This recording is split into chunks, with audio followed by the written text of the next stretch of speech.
I am the Witch of Jasmine, and welcome back to my channel! Today I have a reading for Sagittarius moons! I'm so excited! How are you guys doing? Okay, I don't want to sound like I'm playing favorites or anything, but I do love Sagittarius energy. I really do. I'm a Sagittarius rising. That's probably why, but I don't know. I just get excited. I hope you guys are doing well. Anyway, as I'm shuffling out these cards, I invite you to take some deep breaths to ground yourself and center yourself. Get nice and comfy and cozy, or I don't know, whatever you're doing, I guess.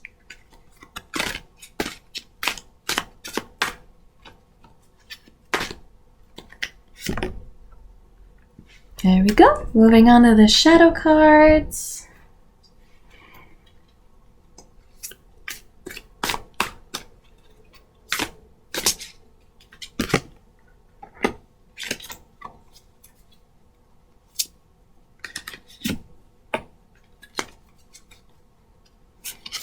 Oh.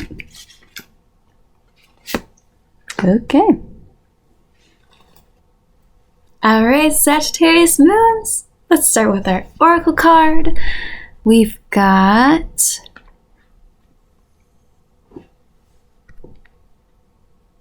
higher power. Hold on. I was trying to focus. Oh my gosh, this is one of the prettiest cards in this deck, in my opinion. Okay, and for our tarot cards, we have King of Swords reversed, Four of Wands reversed, Six of Wands reversed, the Sun reversed, Seven of Cups, and Queen of Swords reversed.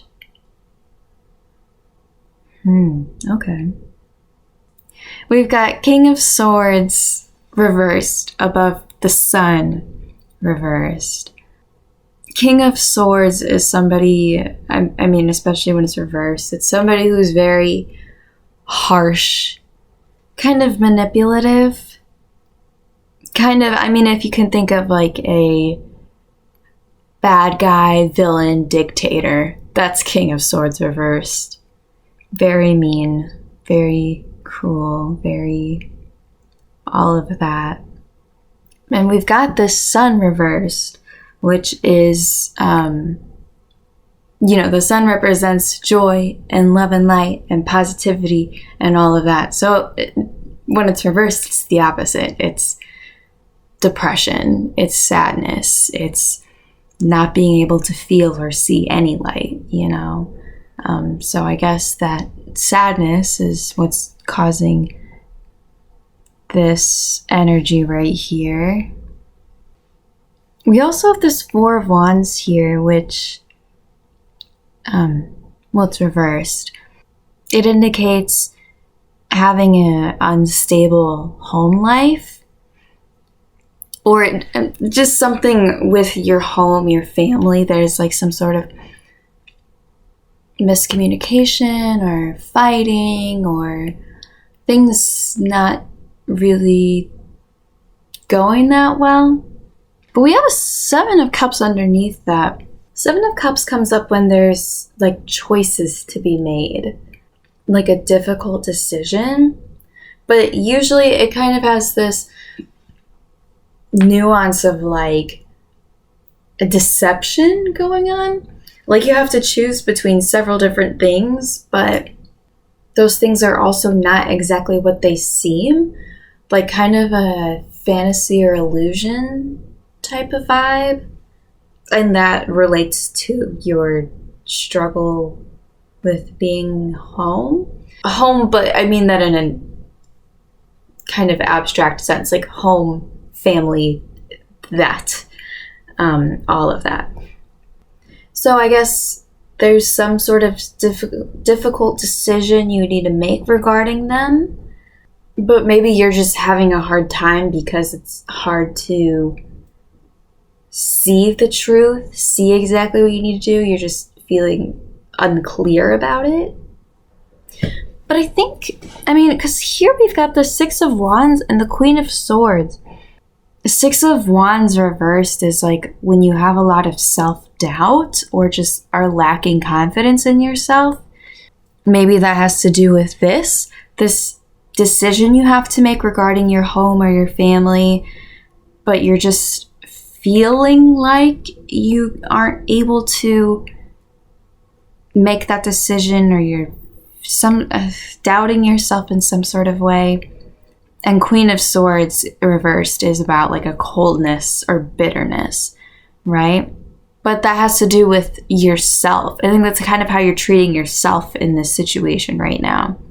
Being cold and bitter and harsh to yourself. Kind of in like a self-destructive kind of way, but more in just like a not being able to trust yourself kind of way, which is then leading to all of this lashing out and sadness and cold darkness, But I think it stems from all of this,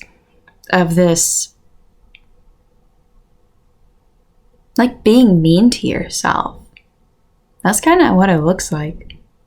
I think you're just going through a time right now where you're having a really hard time trusting yourself. And that's kind of the root of a lot of this. Maybe you made some kind of mistake recently or made some kind of bad decision where now you feel like, how can I make this decision that I need to make now? But I think you're being a little too harsh with yourself. I think there's obviously a difference between being, critical with yourself, being honest with yourself, versus just like being too much of that, right? Being too critical, not allowing yourself to grow, not allowing yourself to just make the mistake and then own up to it, fix it, and move on, kind of being stuck in that. Our Oracle card here, it's this beautiful reminder that, and I try to say this stuff very vaguely because lots of people have lots of different beliefs, and I want to respect all of those. I think anybody who has a spiritual practice or even a religious practice can acknowledge that we are more than just our experiences. We are more than just, the flesh and brain and bones, right? Our soul is so much more than that. And there's so much more to the universe than just what our five senses can see and pick up on, right? I think it would benefit you to kind of get out of this trap of like this self-doubt and beating yourself up and that negativity. I think you could use a little perspective. Obviously, life isn't necessarily just as simple as like, oh, I made a mistake. Oh, let's move on. Let's forget. Like, sometimes you do really screw up. And sometimes there really are things you need to be critical of yourself about. And because, at least to me, I think that's what life is all about. Our entire purpose is to grow and evolve as souls, So if you're not growing and evolving and you are just pushing all of the negativity to the side and pretending like nothing's wrong, like, then what's the point, right? What's the point of having those experiences? I think it would really help to try and at least try to look at those things from a different perspective, from maybe a more enlightened perspective, a more spiritual perspective, because at least I always believe that people can do really, really bad things, but you at least need to, even if nobody else, and I'm getting a little extreme, this probably isn't, I don't know you, obviously this is a general reading, but I'm just saying, even if nobody else thinks that you're redeemable or that what you did was forgivable, I think everybody at least needs to feel like to themselves they are redeemable and forgivable, you know? I think if you go around in your life genuinely thinking that you're this horrible person who doesn't deserve any love or to be forgiven or anything like that, I just don't know how you can have a fulfilling life, you know? And I'm trying to not get like too soapboxy with this with this reading. I really try not to do that. But also I don't want to leave you just feeling depressed and being like, yep, this reading says that things are rough. Sorry, bye. Like, I'm trying to give you something. And this higher powered card is what's making me talk like this. But anyway, I just don't think that... I think at the very least, you need to be able to give yourself some grace, you know? And again, I can't speak for every single person who's watching this, but chances are, whatever you did, it's probably not that bad. There's a good chance that, like, maybe you really screwed up. Maybe you really hurt somebody, but you're probably fine. It's probably not as bad as you think it is. And at the very least, even if it is, I think doing this is not really going to help, right? You don't just beat yourself up over everything and think you're a terrible person and then that's it. You grow, you evolve, you learn, you eventually move on. Because what happens if you don't do that? Then you just get stuck in this. And nobody wants to be in this. That just makes the world even worse. Okay, I'm going to go ahead and pull one more card.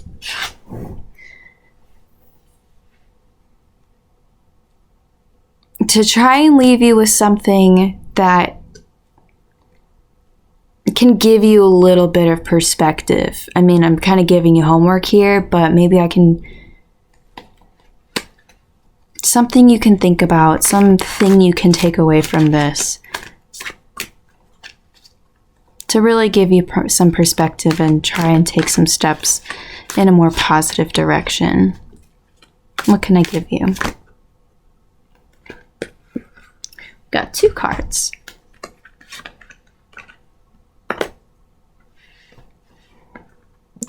I'm gonna have to put these here. Queen of Swords and the Hermit reversed. All right, see, we got Queen of Swords upright. All right, Queen of Swords upright is somebody who is able to look at things very logically and take emotion out of it when she needs to. Not completely, not denying emotion, but in a very healthy way of being able to make decisions that she doesn't necessarily want to make, but she needs to make, doing the things that she needs to do. And below that, too, we've got the Hermit reversed, which tells me that maybe you've been, is it reclusive? Seclusive? Why can I not think of the word? Like you've been kind of in hiding, doing, isolating yourself, doing a lot of self-contemplation. But I think right now, sometimes that can be really helpful, but sometimes it's not. Sometimes it gets to be too much. Sometimes you kind of, this sounds mean, but what just popped into my head is touch grass. You kind of need to touch grass a little bit, get out there a little bit, go out into the world, get that kind of perspective, talk to people, socialize. Those are some really helpful cards. I think those are some good starting points. Okay. Oh, my Sagittarius moons. I'm sorry this one was so heavy. That was a lot. That's just how these readings go. I wish they could all be happy and fun, but a lot of times they're not. So I'm sure that next reading next month will be better. I'm already looking forward to it. I hope that this gave you some clarity. I hope that this gives you some perspective. If you have any questions, or if you'd like any more of this clarified, please let me know. You can leave a comment, or you can just reach out to me, whichever you prefer. The best place to reach out to me is on my TikTok. I'm wishing you lots and lots of luck. And I believe in you, Sagittarius moons. Thank you so much for watching, and I will see you again soon. Bye!